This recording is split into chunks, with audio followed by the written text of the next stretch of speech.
I would like to share with you some ideas I have about the climate emergency we're in. I'm not going to try to persuade you of anything or try to make you wrong in your thinking. I'm mostly interested in your responses to what I have to say here.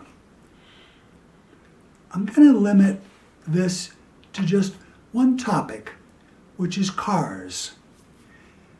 Hopefully you'll agree that cars and trucks and buses and airplanes are a major contributor to climate change. They burn fossil fuels, and to get those fossil fuels means pumping petroleum up out of the earth and getting it to a refinery.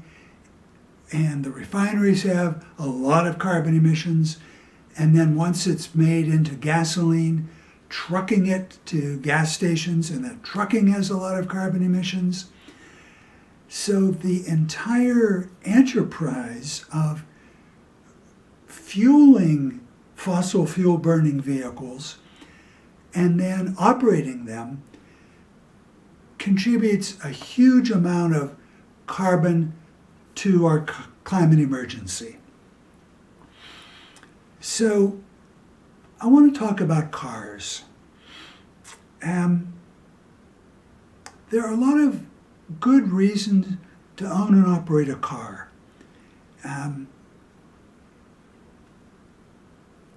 You may need a car to get to your job, to go and buy food, to visit loved ones, and to maybe go for a joyride, to experience the sense of freedom that some people tell me they experience by getting in their car and just going wherever they feel like going. To sometimes it's called a road trip. So there are those reasons. There are some other reasons. It might be that owning your vehicle enhances your personal self-esteem.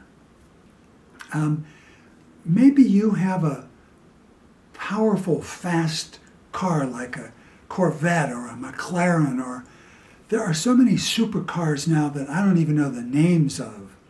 But maybe you own one of those, and just owning it and driving it anywhere helps you feel better about yourself. Or maybe you own a pickup truck that you really never use for trucking anything. Really, you're using it as a passenger car, and mostly it's just you driving this truck. But maybe it too makes you feel better about yourself, because we have this image that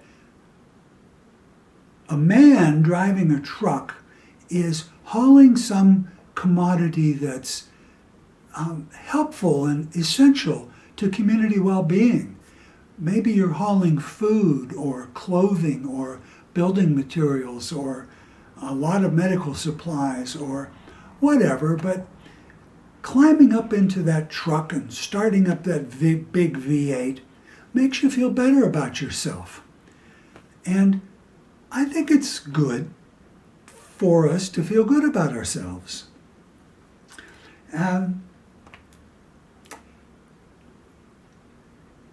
When I was in college,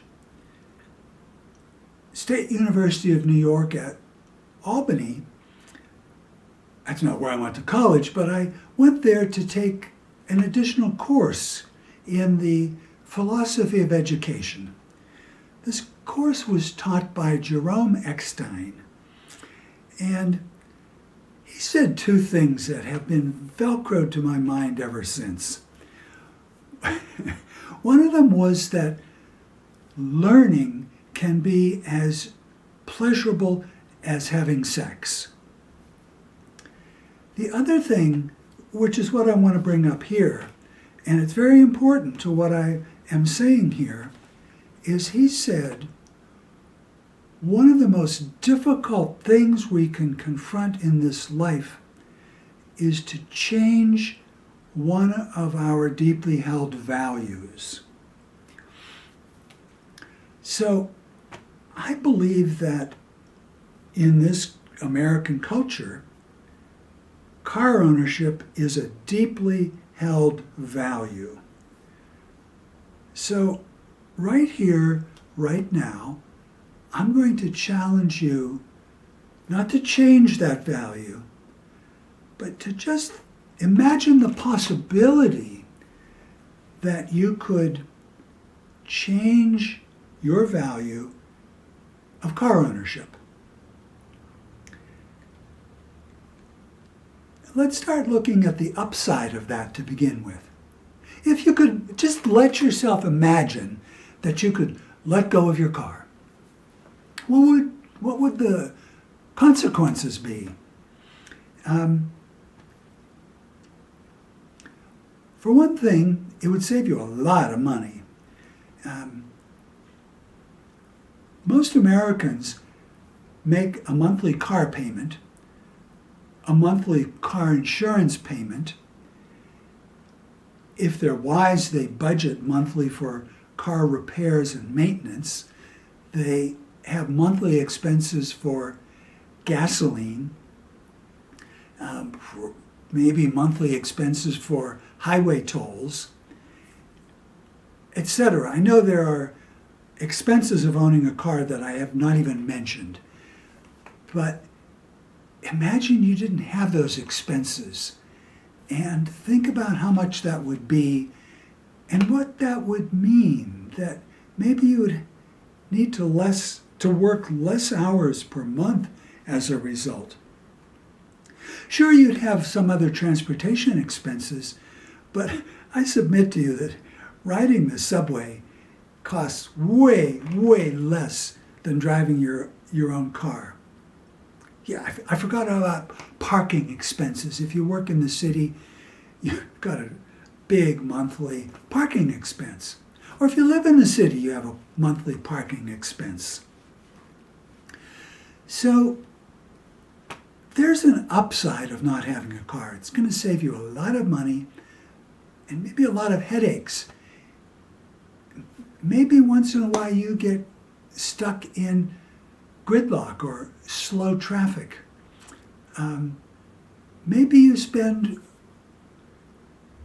quite a few hours every week commuting to work or driving to various things that you need to drive to.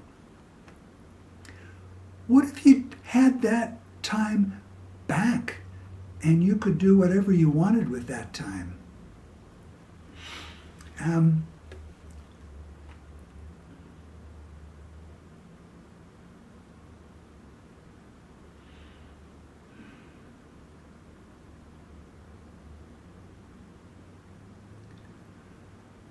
The final thing I want to say is you could look up online calculators for how many tons of carbon dioxide you put into the atmosphere that you add to the climate emergency due to the number of miles you drive your personal car per year.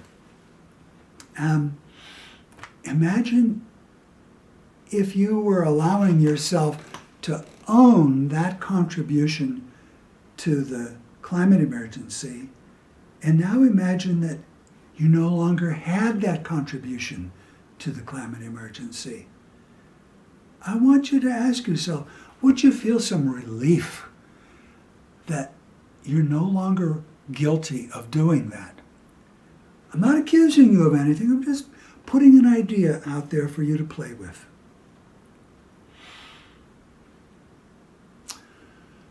One other thing I need to mention on this topic is the illusory concept of electric cars. I'm aware quite recently of how attractive the idea of electric cars is, and how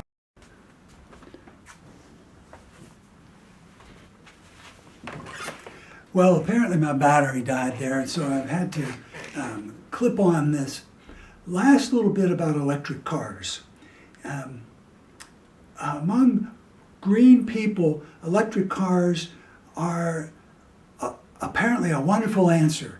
We can maintain our current lifestyle in suburban sprawl and driving wherever we want, as many miles as we want, with no reduction in our effect on the climate emergency.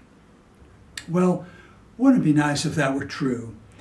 But we tend to look at this with tunnel vision.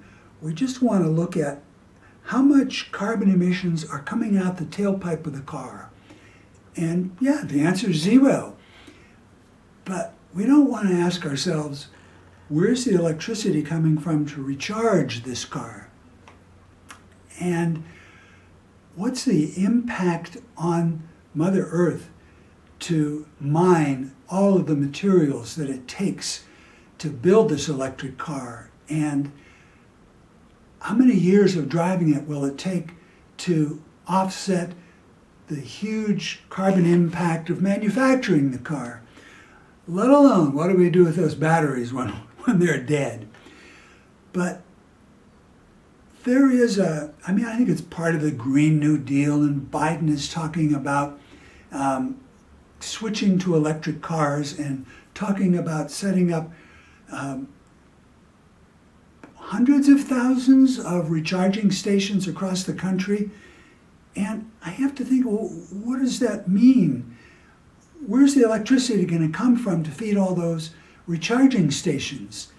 And then I'm aware that the Supreme Court just struck down the ability of the EPA to limit carbon emissions from power plants. And why would they do that? Well, I think it's for electric cars. It's going to take so much power generation to recharge all those batteries that we can't do it with any limitation on the carbon emissions of power plants. So those limits have to be removed so we can generate gazillions of gigawatts of electricity so that we can drive our little electric cars around.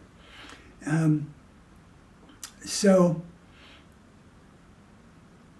I'm going to leave it here and really look forward to your responses to, was it possible for you to imagine the possibility of letting go your value of car ownership? So, thanks for listening.